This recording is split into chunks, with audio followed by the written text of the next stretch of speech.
There are moments in life that strip everything away. No warning, no build-up, no time to prepare. Just a room full of people staring at you, waiting to see if you'll finally break. Maynard Cliff had survived things most people never experience. He had stood beside the hospital bed where his wife Kira took her last breath after a brutal fight with breast cancer. He had buried her on a cold November morning while holding the hand of their 4-year-old daughter, Talia, who kept asking questions he didn't know how to answer.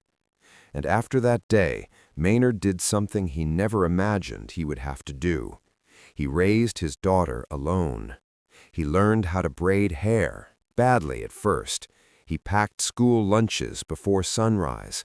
He read bedtime stories with tired eyes after 12-hour workdays. He learned how to carry grief quietly so his daughter wouldn't have to. But nothing in his life prepared him for what happened one Tuesday morning inside a conference room at Harwick and Frame.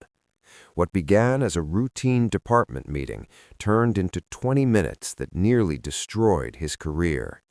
His boss publicly questioned his integrity. A colleague sat silently while taking credit for months of Maynard's work. And a room full of professionals chose the safest option of all: silence. But before that meeting ended, a secret surfaced, a truth no one in that room expected, and one person, just one, finally spoke up. The question that haunted Maynard later was simple. If that one person had stayed silent too, what would have happened to him? Before we go further into this story, take a moment to subscribe, like the video, and tell me where you're watching from. I always love seeing how far these stories travel. Maynard Cliff was 38 years old. He lived with his daughter in a modest 2-bedroom apartment in Cincinnati, Ohio. His days ran on discipline. 5:15 a.m., wake up. 5:30, coffee brewing. 5:45, iron shirt and tie. By 6:30, he was waking Talia for school. Single-parent households couldn't afford chaos. Routine was survival.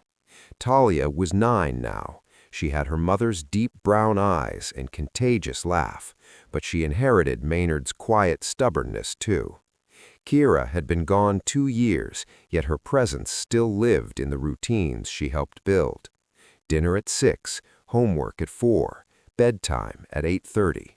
Structure kept them both standing. At work, Maynard had spent 6 years at Harwick and Frame as a senior operations coordinator. He was the kind of employee companies quietly rely on. He met every deadline, solved problems early, never caused drama. But people like Maynard often go unnoticed. His manager was Matilda Clegg, efficient, intelligent, and cold in a way that made people feel small without ever raising her voice. She had a habit of asking Maynard for ideas and then presenting those ideas later as her own. Then there was Tristan Hale, smooth, charming, loud about his accomplishments. Tristan had joined the company after Maynard, yet climbed the ladder faster by making sure the right people noticed him. Maynard didn't trust him. The only person in the office he truly trusted was Georgia Sims, a sharp, observant project analyst who had once covered for him when Talia got sick at school. She knew about Kira, she knew about Talia, and she never treated Maynard like a man who needed pity. 3 months before that Tuesday morning, Maynard submitted a detailed operational improvement plan. It fixed one of the department's biggest logistical problems. He spent weeks perfecting it, late nights at the kitchen table while Talia slept. Matilda told him she'd take it to leadership, and then he never heard about it again. Until one day, in a meeting, Tristan presented a new proposal. The same structure, the same ideas, even the same phrasing in places. Maynard recognized every piece of it, but he said nothing, because he had a daughter who depended on him, because losing this job wasn't an option, and because sometimes speaking up feels dangerous when you're the only person in the room who looks like you. The Tuesday meeting started like every other one. Same room, same seats. Matilda at the head of the table, Tristan beside her, Georgia across from Maynard. Matilda reviewed department numbers and then shifted to the routing project, Tristan's project. She praised his initiative. Then, suddenly, she stopped speaking. She looked directly at Maynard. "I've recently heard concerns about the origin of this project," she said calmly. The room went quiet. "I want to be clear that the project was properly reviewed and correctly attributed." Her eyes stayed locked on Maynard. "And if anyone feels the need to question leadership decisions outside proper channels," she added, "that is a serious concern." Everyone in the room understood what she was doing, publicly cornering him. "Maynard," she said, "is there something you'd like to say?" 8 people looked at him. He had 2 choices: fight back or survive. "No," he said calmly, "I don't have anything to say." Matilda nodded. "Good, then we're aligned." The meeting moved on, but Maynard felt something collapse inside him. Later, he stood in the bathroom stall, just breathing, thinking about Talia, about bills, about the fact that losing this job wasn't just his problem, it would be hers too. That afternoon, an email arrived from Human Resources. Meeting request, tomorrow, 9 a.m. No explanation. The HR meeting confirmed his fears. Gurney Oakes from HR spoke carefully. "There have been reports of dissatisfaction in your department." She never accused him directly, but the message was clear. Stop making trouble, or things might get difficult. Maynard asked one question. "Was the routing project mine?" Gurney hesitated. "A formal review would be required to determine that." "And if I request one?" "It can be a long process," she said gently, "sometimes costly." The meaning was obvious. Drop it. Over the next 2 weeks, things quietly got worse.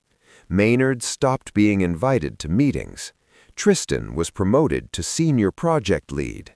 Matilda sent a company email praising his outstanding leadership.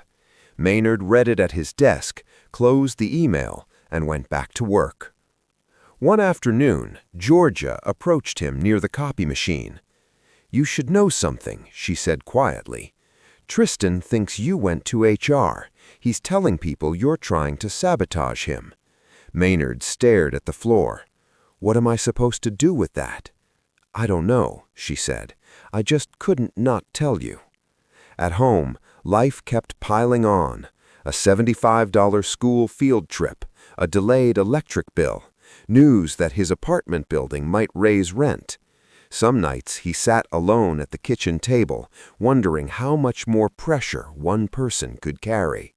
Finally, one name came to mind: Gerald Allport, his former logistics executive who had helped him early in his career. Maynard sent him a message. "I'm in a difficult situation at work and could use your perspective." 19 minutes later, his phone buzzed. "Call me tomorrow at 6.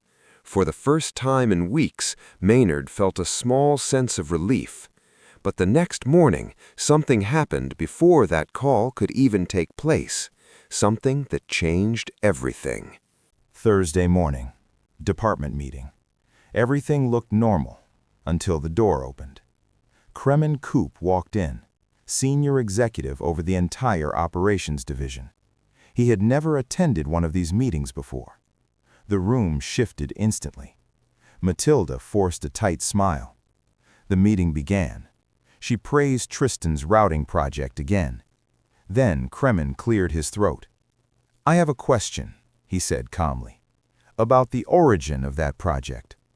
The room froze. "I reviewed project submissions from the past quarter," he continued, "and I found a document submitted 3 months earlier."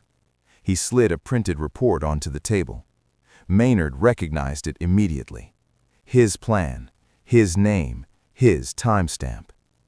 "Can someone explain," Kremen asked quietly, "why this submission was never sent to leadership and why a nearly identical project appeared later under a different name?" Silence filled the room. Matilda snapped. "This is exactly the disruption I've been dealing with," she said angrily, pointing at Maynard. "He's been spreading complaints and trying to undermine this team." "Matilda," Kremen said firmly. One word, and she stopped. Then Georgia spoke. "I read that document when Maynard submitted it," she said clearly. "That was his work." Tristan shifted in his chair. "Don't," Kremen warned, without looking at him. The meeting ended within minutes. Kremen asked Matilda and Tristan to stay behind. Everyone else was dismissed. As Maynard stood to leave, Kremen looked at him. "I'm sorry this took so long to surface," he said. Maynard nodded. He didn't trust himself to speak. The investigation lasted 3 weeks. Emails were reviewed, documents examined, internal records audited. The truth became impossible to ignore. Matilda had received Maynard's proposal. She forwarded it to Tristan. Her email instructed him to refine the plan and present it as his own. Tristan knew exactly what he was doing. Both of them had made their choices. Matilda was placed on administrative leave. Tristan was removed from his leadership position, and the routing project was officially credited to Maynard. Then Kremen made him an offer.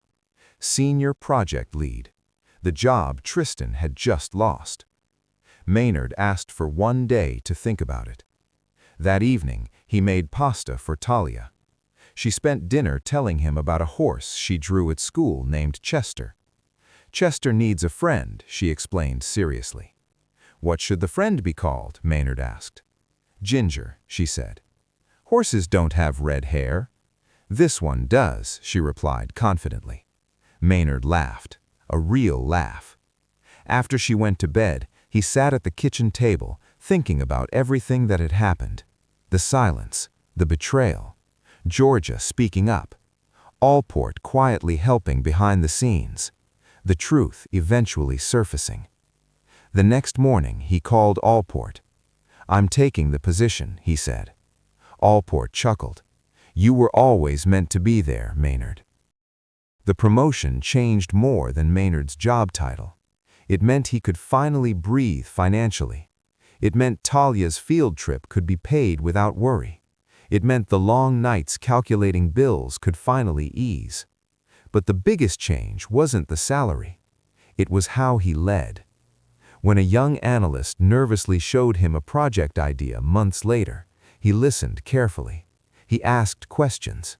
He told her the idea had potential, and he stood beside her when she presented it to the team, because he remembered what it felt like to have your work ignored. Talia's field trip came that fall.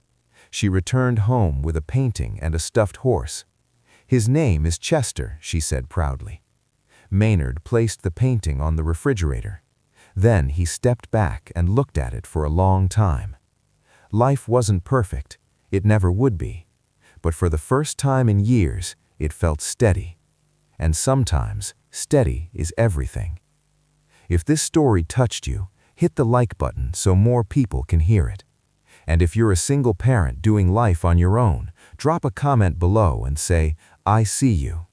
Because stories like Maynard's are happening everywhere. People quietly carrying responsibilities the world rarely notices.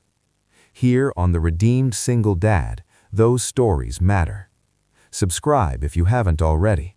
And remember, sometimes the strongest person in the room isn't the loudest. It's the one who simply refuses to stop showing up.